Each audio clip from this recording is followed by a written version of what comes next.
Hello there, welcome to Geminme the podcast season 2. It's truly an honor to have you listen to my show. This podcast is here to serve as an empowering source, as a community and healer. Remember, you have the power within you to achieve all you desire to be and have. We all have obstacles, doubts, traumas to heal from. The only way to change our life is by changing ourselves. This is why you are here. To discover your unlimited potential and become the person you were created to be. Thanks for tuning in.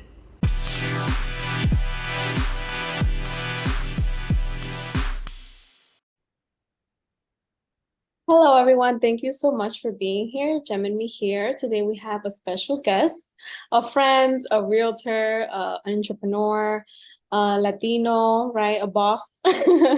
But I'm so glad to have him. His name is Jose Rodriguez. Thank you, Jose, for being here. Thank you for taking time of your day to share your story and to empower our audience. Could you tell us who is Jose? Thank you for having me on, Catherine. First and foremost, I'm happy to call you a friend, client. I mean, we have a very good relationship, and I'm happy that, we cross paths.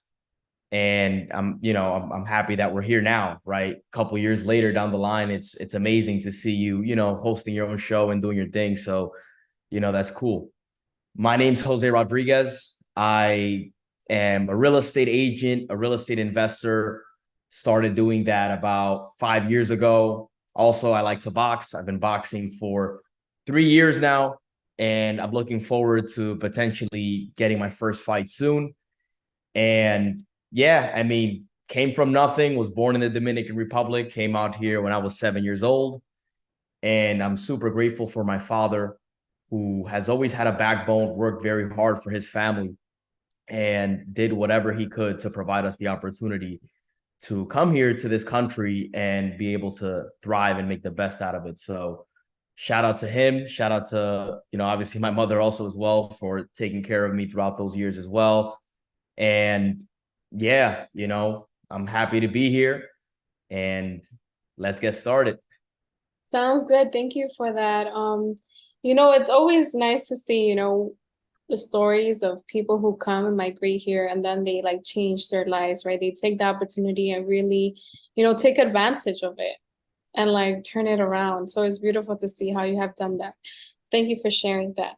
So I always ask my speakers to tell us, a time in their life that they had to encounter, a challenge or something that really transformed their life, right? Because I feel like, right, gem in me, right, the gem in us really comes from pressure, right, from adversity, from things that we have to, life, right, surpass, and really through that time is when it really kind of makes that gem, right?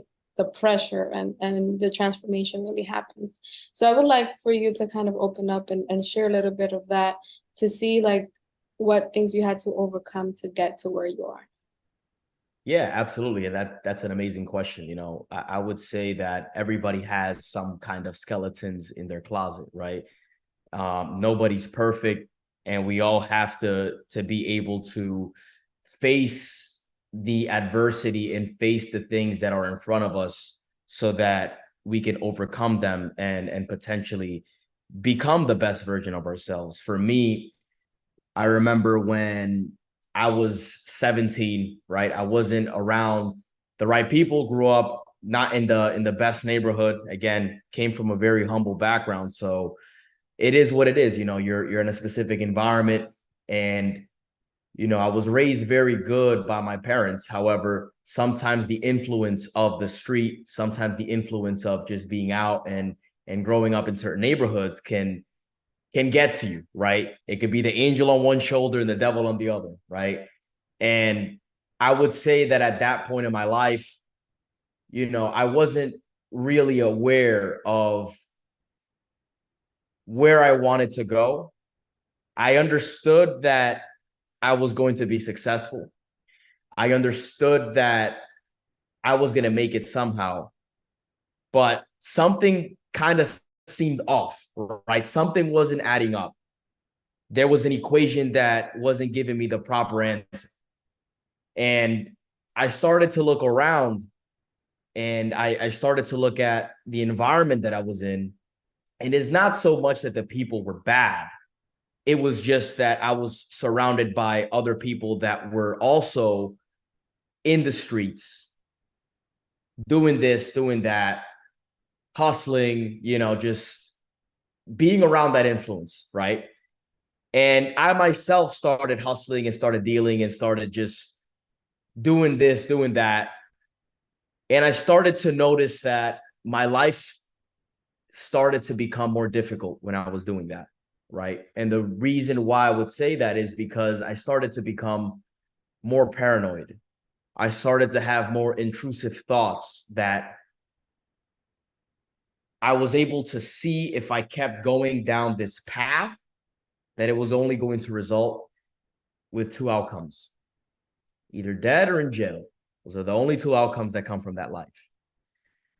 And I'm fortunate enough that I come from a good family, because I believe that that's the reason why I was capable of tapping out of that trance, right?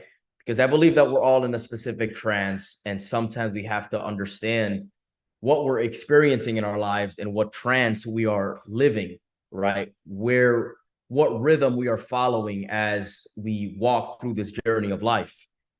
And I was listening to the wrong melody and following the wrong rhythm. And I found myself in a situation where I was able to interrupt the pattern and say, where am I going? Where is this taking me? And then I took a couple steps back and I started to expand the thoughts that I was having and future pace those thoughts. Okay, now I'm thinking about, protecting myself, maybe buying a gun, maybe doing this. Why? Because it's important to understand why. Because I don't think it's bad to, protect yourself and be able to defend yourself, but why? It's all within context, right? And I started to see that the reason why I was thinking about doing that was because the only motivation was to go deeper in that life for me to do that at that point in time. So then I was like, you know what? I don't think this is the right thing for me to do. And I don't think this is going to get me closer to being rich, being able to take care of my family, being able to take care of myself, and being able to establish a life where I can be proud of. I don't think it's going to take me there. So I believe around the time I turned 18, and I also was going through college, and I was speaking to my brother, my middle brother Kevin, who I'm very close with, and we were talking about maybe him getting me a job or something. He was like, "Oh, like, mind you, he didn't know anything of this. He had no fucking clue at all, no clue at all." And he was like, "Oh yeah, maybe I can help you. You get this job." Because I told him, I was like, "Yo, like, I don't want to go to college. I don't want to go to college. I want to do something different. I'm thinking about getting into real estate." So it was a big transition, right? And during the time, I was still transitioning from that life. So he was like, "Yeah, I got you with a job. Don't worry about it." And he hooked me up with a job where he was working at, and I was very grateful for it. So the day before I started working at that job, I actually around the same time dropped out of college, and the day before I started working at that job, I remember hanging around with my friends who I'm no longer involved with, right? And they were like, "Why are you so happy?" And I was just hanging out with them and whatnot. And I was like, "Today's my last day doing this shit." Right? I was like, "Today's my last day." And they were like, "What do you mean?" I was like, "Oh, I'm getting a job. I'm changing my life around. And they were like, "Oh, well, that's good for you, whatever, blah, blah, blah." And, nobody said anything bad. Everything was good. And when I transitioned and I got that job, I just kept myself clean forever. Like, it was, listen, it's work, gym, study, sleep. That was my life for the next 2 years. And I remember one of my boys at the time hit me up like 6 months to a year in, right? during this transformation, and they were like, yo, what are you doing? Like, you want to hang out? And I was like, it's been a while. Like, let's see what he's up to. Like, yeah, sure. We'll hang out. So I went and hang out with him. And I remember we were taking a drive, and he was like, stop, the car stop, music stop. And he kind of just turned to me and looked at me and was like, so what's going on? You don't want to ride with us anymore? And I'm just like, nah, man, you guys are doing your thing. I'm doing my thing. Like, you guys could keep, if that's what you guys want to do, that's fine. But this is what I'm on. And the reason why I share this story as well is I also want to help other people understand that you are not responsible for people that don't want to change. The only thing that you're responsible for is setting the example and becoming the role model of the people that you are going to inspire to change. And you have to allow those people to Amen. see you and see you shine and actually, like, okay, like, because if you start to reach your hand down to people that don't want to change and don't want to grow, they're just going to grab your hand and they're going to try to pull you down to their level. So you have to be very, very careful with that. And that was one of the most pivotal moments of my life, because after I got that job, a year and a half later, I got my real estate license. And once I got my real estate license, 6 months later, I went full time. Everybody has their trials and tribulations when they're starting off, but you have that mindset, you just keep going. And then fast forward 5 years later, here I am.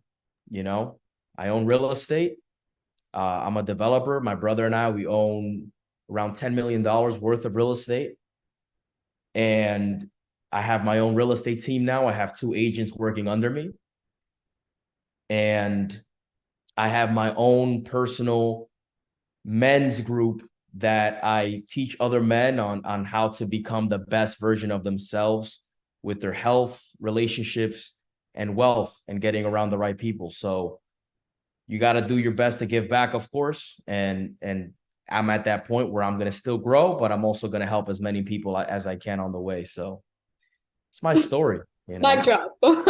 Like, that's it. We should finalize right there. You said it all.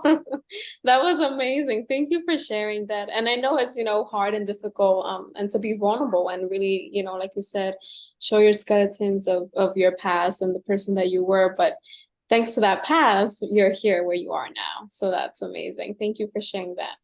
One of my other questions would be to you, why you started the men's group and how did that come to part? Yeah, that's a great question, Catherine. So the men's group, it's actually a very spiritual journey. I flew out to California and I was on my way to see one of my mentors. And when I got there, I was on this fast. I did this 24-hour fast.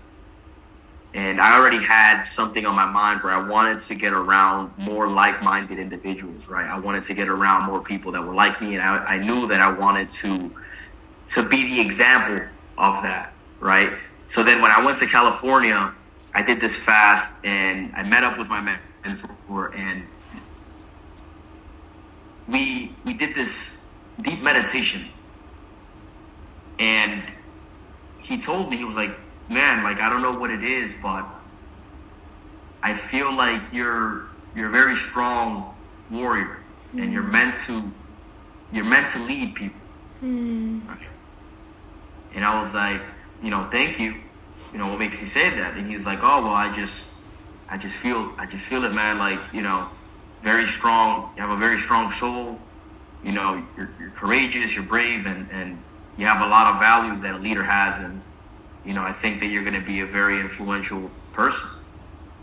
So then I was like, you know what? I actually been thinking about creating my own, movement, my own network of other men that are also maybe come from a similar background, had a tough upbringing, and are looking to find that path, because I know I can connect with that demographic a lot. And he was like, yeah, man, you should do it. So then when I got back, I was like, all right, now I got to do it. However, I wanted to I wanted to make sure that I was credible for it because I'd never done anything like that before. Yeah, you know, I have, and that's the crazy thing, right? That's how we could get stuck in our minds because by that time I was already hitting six figures in real estate. I was already in shape. Like I was doing good in life. I was killing it. But I still asked myself, I want to see if I'm credible, right? So then I was like, all right, well, you know what? Something that I can do is I can start it off with a challenge. And I did this 30-day challenge and I called it Strong Finish, Strong Beginning. And that 30-day challenge started December 15 of 2020 and it went through January 15, 2021. Strong finish off the year. Strong beginning, start the year, because that's where everybody gets sloppy towards the end. Everybody's party, whatever. Now we're all staying on track, right?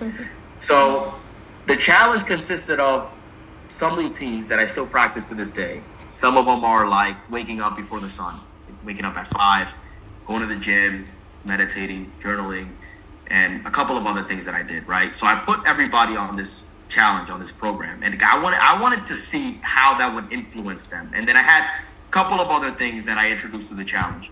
And I started to see that by the end, by day 30, everybody was having great results. You know, they were in a better mindset, they were in a better mood, they were making more sales, they were in better shape, they were more consistent, they had more of that self-credibility. And I was like, wow, you know, that actually worked. And that challenge was cool. Now I want to do what I actually want to do. And then that's when I started the movement, which started in the beginning of February of 2021. So that's how the movement came about. And so far, it's been great. Awesome. Thank you so much. And I invite any males that are interested in becoming part of your movement to look out and sign up. Appreciate that. I know, well, I follow you on YouTube, so I've seen your content and I congratulate you for all the work you're doing. It's really inspiring, and I feel like, you know, there's not as many, let's say, male figures that really dedicate their work to inspire other males, right? Or to help them out, and I feel like it's needed, like really bad. So I commend you for doing that work. And whoever's listening, there's a male, check him out. I'll show his information in the show notes as well. So you guys can find him.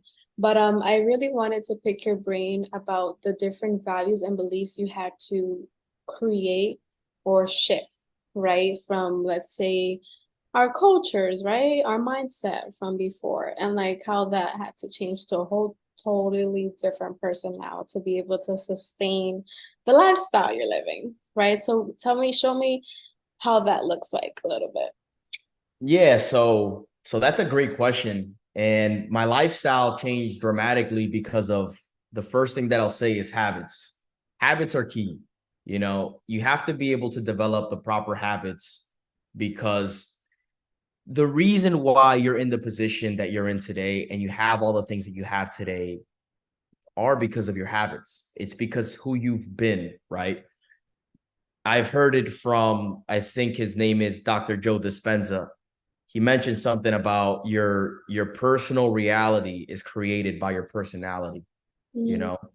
And who I was being then, that Jose that was 17 years old on the street, confused, didn't really know what he was doing, didn't really know where he was going.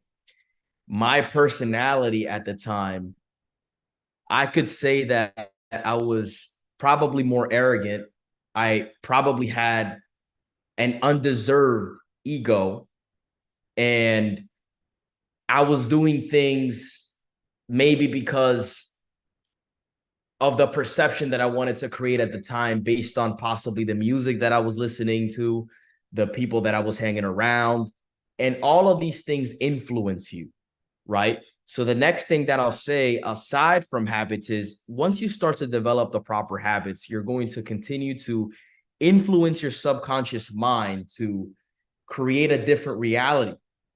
Because now when I wake up, I do my meditation, I take my cold shower, I do a workout, I journal, and I take care of myself first because I consider myself my first client, right? And some people may think that that's bullshit. Some people may think that that works. And what I could say is you got to do whatever works for you. Some people may go on walks Cool. Some people, who knows, may listen to a specific music or listen to a specific beat or whatever. Everybody has their system. Everybody has their thing, but make sure that it works for you. Now, what that allowed me to do was it allowed me to silence my mind, and it allowed me to distinguish myself from all the limiting beliefs that I had circulating throughout my thoughts that I wasn't aware of, right? And as I was eradicating all these limited beliefs, I've increasingly grew. I grew in my life in every single spectrum, right? I became more successful. I made more money. I was more outgoing. Why? Well, it's as simple as this. I'll give you guys an example, right? Let's say you grow up and you're at a grocery store and there's a stranger that comes in and tries to talk to you, and you're a kid and you start talking to that stranger, and then your father comes and yells at you. What are you doing? Didn't I tell you not to talk to strangers? Stop talking to strangers. You're coming, like, let's go. And then you get in trouble and it traumatizes you as a kid. And then you grow up and you want to have a sales job, right? You want to go for a sales position. And it's time for you to pick up the phone and talk to strangers. And then you're like, Oh no. I don't know if I should pick up this phone. Like, I don't know. Jose, why aren't you calling? I don't know. I don't know why. Like, I just can't. I just can't. And it's the same thing with guys. Like, you know, a lot of the time I tell guys, like, even when they see that girl they want to go talk to, oh, I don't know. I don't know. I don't know why I can't talk to her. Walk up to her, then turn around. They're doing all these fidgeting, all these movements. They're like, why can't? And it's like, when you look at it from an objective point of view, this person is in their mind. They're not even doing anything. It's just all happening here. And everything that's happening here, it's influencing you towards what's happening out there. So I started to realize that, and journaling has been one of my biggest assets, because as I self-reflect and I write down my thoughts, I write down my moods, I write down my strengths, I write down my weaknesses, I write down my patterns, I write down certain things that I could have even done better. I self-criticize myself for certain things, and I write down, okay, like, I could have improved maybe this speech. I may even watch this podcast back and say, okay, maybe I could have said this better. Maybe I could have said that better. Maybe I could have communicated from this angle. Oh, this would have maybe communicated more of the emotion that I was feeling towards this part of my life. And nobody's perfect. Again, I'm not saying to go crazy, but what I am saying is I'm a very observant person, especially towards myself. And I like to be able to improve. You know, I like to self-reflect a lot. I like to self-analyze a lot. And that was one of the biggest things for me. So, like, give you another example. When I moved out of my parents' house, it was something that I wanted to do because I wanted to isolate myself from all the things that I didn't have control over in my environment. I could be sleeping and somebody could be talking about something that could be influencing me. I could be listening to a song or something that somebody else is putting on, or somebody's complaining about this, somebody's complaining about that, and you just morph into the environment that you're in. So it could be very difficult for you to improve and grow. I'm investing this money in going to this seminar and flying here and flying there, and then I'm coming home and it's like, I feel like I could be doing better. Like, why am I not growing as much as possible? And this is the thing. It's hard to be able to see outside of these patterns, because when you see you're living here, right? But when you take a step back and you're like, okay, this is something that I have no control over, and the only control, the only way that I can have control over this way of thinking and my patterns of behaving is by me isolating myself and starting from scratch. So when I moved out, it was just, I got home and it was just me, and I got to control my environment. And the books that I read really entered my mind. The music that I listened to, I started to go on a diet, right? Because people, when they think about diet, they just think about food. No, you have to also go on a mental diet. Sometimes you got to fast from certain things that you watch, certain things that you see. I'm not saying not to entertain yourself, but you got to be conscious of how you're entertaining yourself and what's being said and what narrative is playing out in front of you and what you're listening to, because these music, and that's the thing, like, listen, I don't mean to get sidetracked, but there's a lot of music out there that could be saying all the things that are against your principle, but because it sounds good in the right melody, you could be dancing to it. Now you're dancing to it, now you're accepting it. Now you're accepting it. All of that is going in. And that could possibly be making people confused as to what career to choose, what to wear, how to speak. All of these things morph your personality. So true. So, not to go on for too long, but that a lot of that, That's a good point. I had to peel back the layer of the onion and just question everything. And that's exactly what I did. I questioned everything, and I just sat with myself, went out into the world, got out of my comfort zone, because it's the yin and yang, right? You can't spend too much time by yourself. You also have to go out into the world and step out of your comfort zone, right? Speak to people, be social, right? That's also another thing, because a lot of men also are having trouble with that. Everybody's on the internet now, everybody's online, and they're afraid of having a regular conversation with somebody. Mm-hmm. So what I would say is something big that I can give, a big advice that I can give anybody that wants to change, is find out where your fears are, go there and conquer them.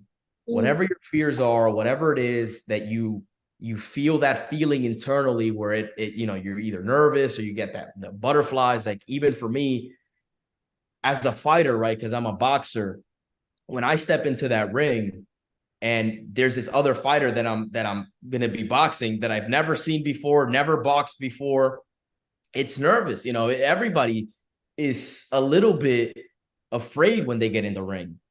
But the fact is that you don't let that stop you. That's the point. You don't let that stop you. You go in anyways, you face your fears, and then you start to get used to facing your fears.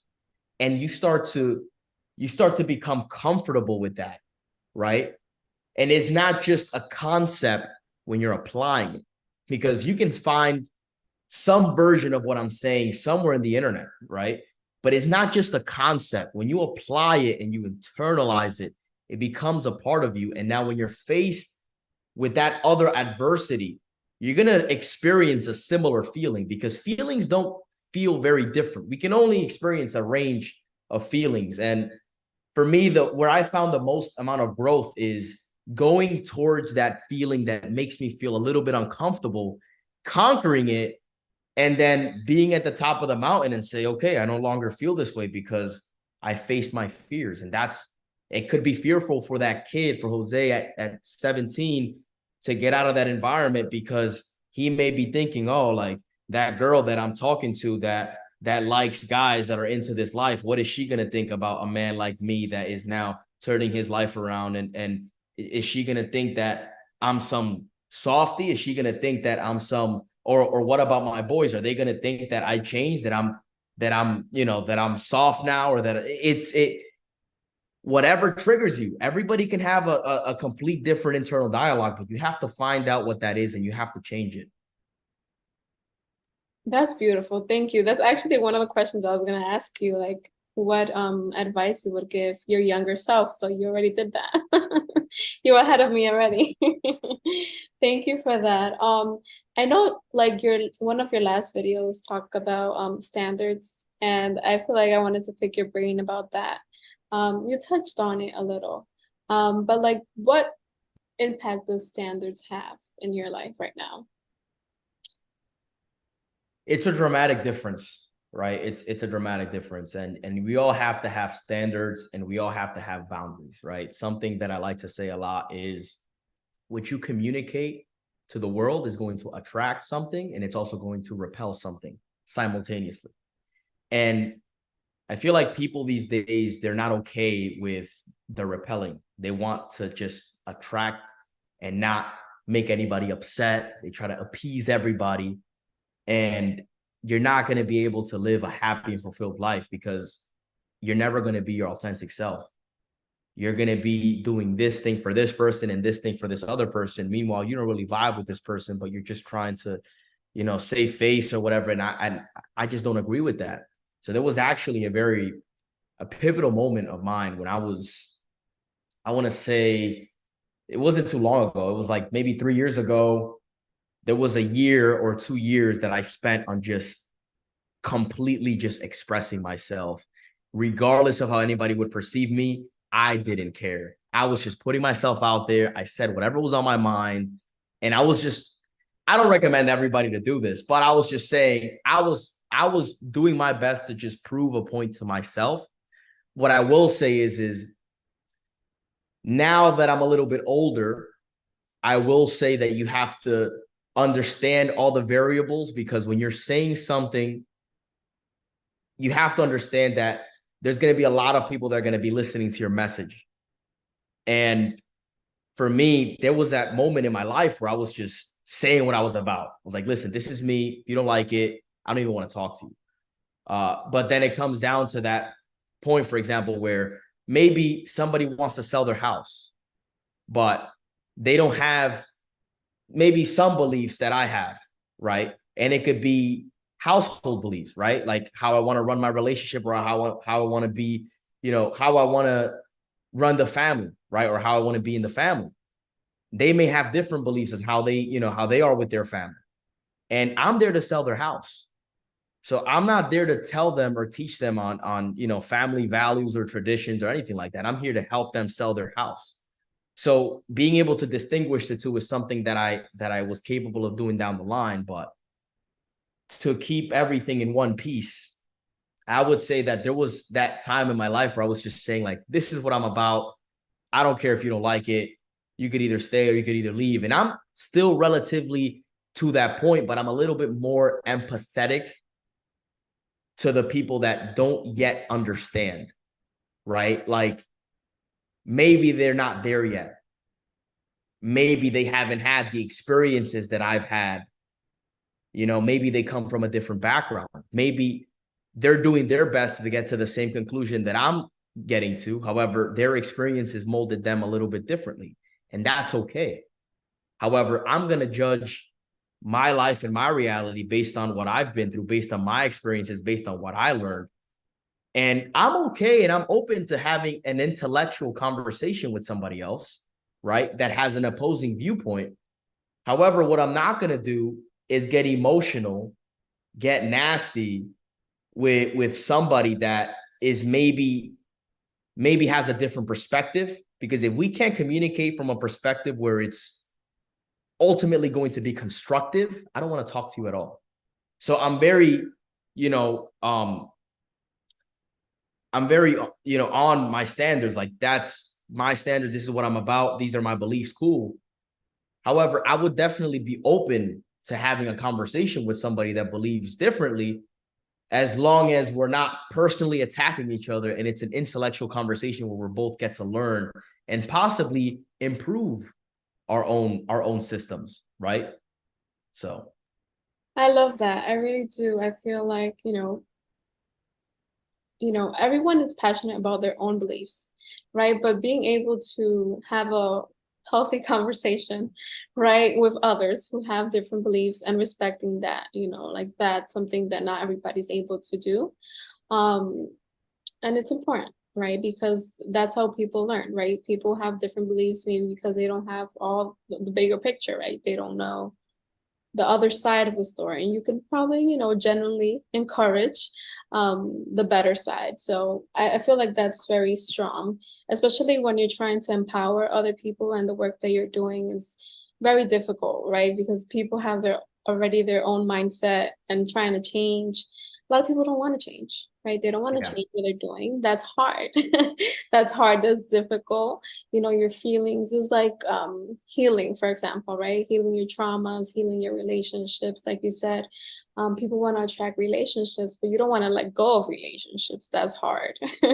So being able to do that also is, and wanting better for yourself. Like throughout this journey, I want to mention this because I'm sure you also did some work on this.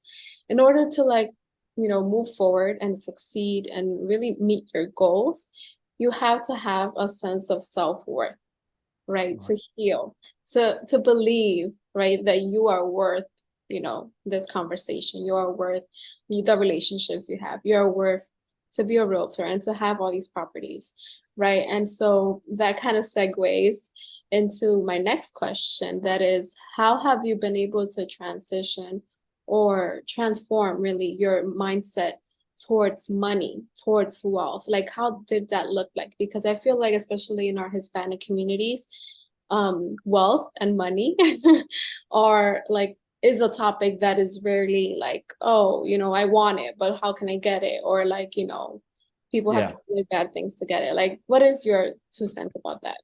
Yeah. So, you know, something that'll actually go hand in hand with that. And I want to go ahead and give something specific regarding like my standards and my values, right? And I'll talk about it because I'm in the line of also, you know, working very closely with men and helping them as well. But I'll talk about what has helped me, right? So for example, I believe that a man should be hardworking. A man should, you know, take care of his family. You know, a man should do the best that he possibly can to be as resourceful, as connected, as attractive, as intelligent as he possibly could be. And it goes the same for women. Now, what I can say about men is that for the most part, they always have the burden of performance, right? You look at who build the roads, you look at who build the buildings, who do the hard jobs of like just, and not saying that women don't do hard jobs, but I'm just looking at all the things that a man does. Like when somebody has a problem and the power goes out and there's somebody getting up in that transformer, it's usually a man, right? And the reason why I share that is because if men don't want to do these jobs and are getting softer throughout the days and are becoming more fearful, less courage, and less of the values that makes a man, in my opinion, then the women are going to have to step up to the plate and have to balance that out. And I believe that that's where we are right now, because a lot of men don't want to work. A lot of men don't want to be strong. A lot of men don't want to have the courage to go out there and do something difficult. They want to be sheltered. And what my work consists of is, again, doing the things that are hard so that you can build your character, you can build your fortitude, you can build your grit, and you can build your mindset, right? Because everybody wants to have a strong mindset, but you don't have a strong mindset by just sitting there. You have to actually do things that are hard. So those are the things that I work on vigorously, right? So when I wake up every single day and the alarm goes off and it's 4 a.m. and I have a thought in my head of like, oh, Jose, you should sleep in. It's like, yeah, well, that would be very selfish of me to do that. You know, whether I have kids now or not, right? Down the line, I'm going to have a family. And down the line, I know that my family is going to depend on me. And I work with my brother. My brother and I, we both live here and we're just grinding, you know, competing against each other in a healthy way. And if he's up walking around at 3:55 getting ready and I'm over here laying down, I'm not going to feel good about myself, right? And we talk about, for example, depression, right? And guys being in a situation where they have a mindset that is debilitating and keeps them from achieving their goals, keeps them from having that self-worth that you're speaking about. And it all goes back to the habits, because the reason why they're feeling that way is a natural feeling. And that's the thing. Like, people think that I shouldn't feel like this. And I challenge that. And I say, you know what? Maybe you should, but I don't think you should stay there. I think you should find out why. And I think you should change it, right? So for example, if you've been eating unhealthy foods, if you haven't been exercising, if you've been sleeping in all the time and not being clean, not being organized, your car's a mess, you dress bummy every time you go out, that's going to reflect on your mindset. That's going to reflect on your health. And you're going to be at a lower vibration. So that's why you feel like that. So what's the solution? The solution is get in action, right? And it could start with very small steps, because some guys have a more critical condition than others based on how long it's been, right? And for some guys, it could be something starting out with something small, like, okay, I'm going to go to the gym starting, every day from now on. That's the one promise that I'm going to keep myself. I don't care what else I do for the next 30 days. I'm going to go to the gym. And regardless of the diet, it doesn't matter. We're not there yet. Just go to the gym for 30 days. Cool. Okay. Now I built that habit of going to the gym for 30 days.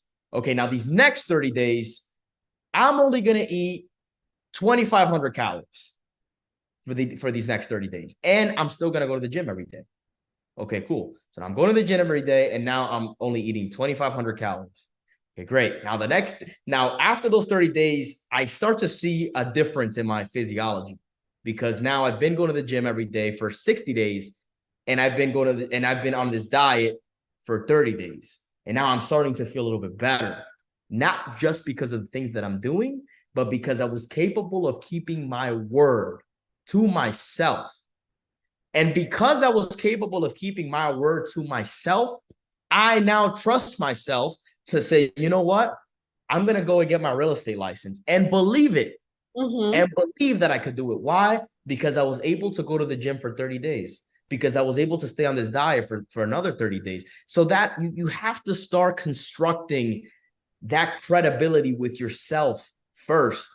And wherever it is that you are, meet yourself there.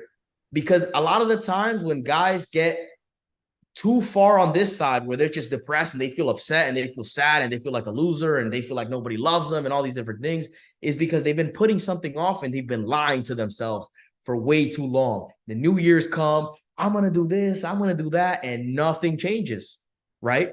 So the best thing that you can do is you can start building that self-credibility with yourself by keeping your word. And again, it doesn't have to be the gym 30 days. I just use that, but that's a good place to start.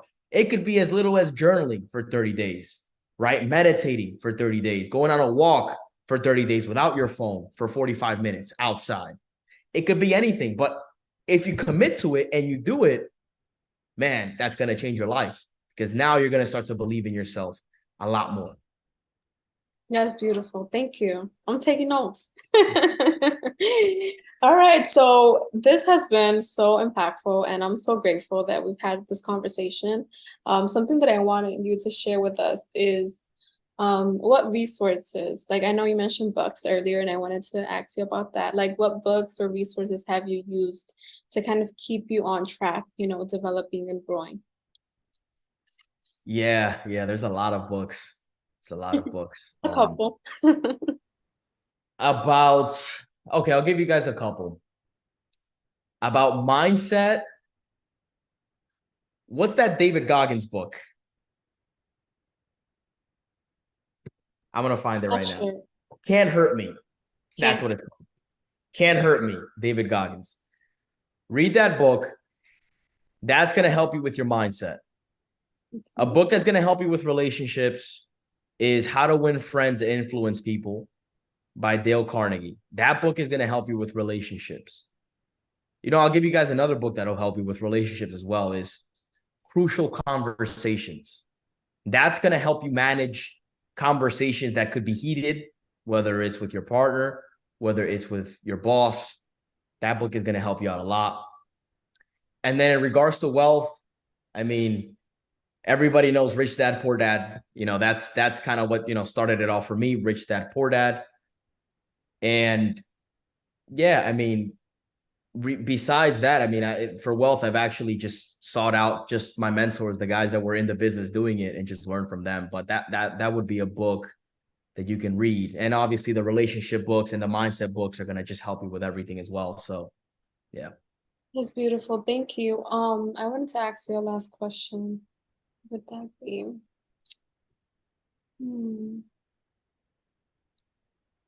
What do you want to be remembered for when you leave this earth? That's a great question. It's a great question. I want to be remembered for the man that stepped up to the plate where everybody was afraid to and was willing to walk the path least traveled because he knew it was right and was capable of leading his people into a more abundant and fulfilled life. I love that. Thank you. I wanted to give you a chance to promote. I know you're a realtor, you're like a life coach kind of, right? So I wanted you to share your services and see how, our audience could reach you or how could they reach your services.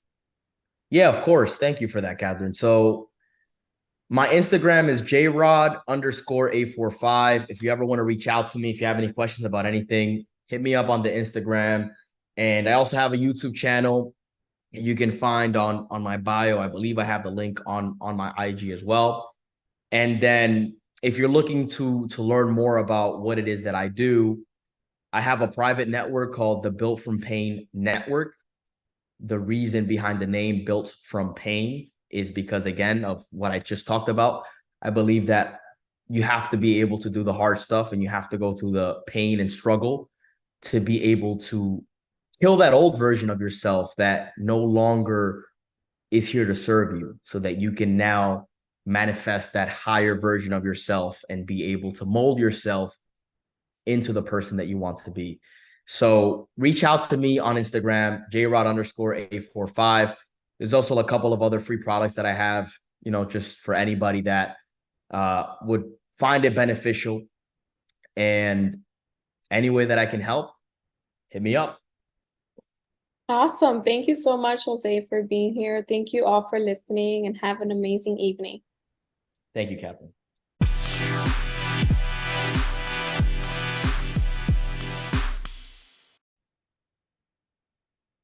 Geminme is a community of healing and transformation. I encourage everyone to start their healing journey if they haven't yet. Therapy has transformed my life in so many ways, and I am truly grateful for my therapist and the ability to heal. Once you start healing, the sky is not the limit. Don't pay attention to what others might say or think. Therapy is about you, about making you a wholeheartedly human being. Do this for you. Thank you to BetterHelp for sponsoring this episode. BetterHelp is the world's largest therapy service, and it's 100% online. With BetterHelp, you can tap into a network of over 30,000 licensed and experienced therapists who can help you with a wide range of issues. To get started, you just answer a few questions about your needs and preferences in therapy. That way, BetterHelp can match you with the right therapist from their network.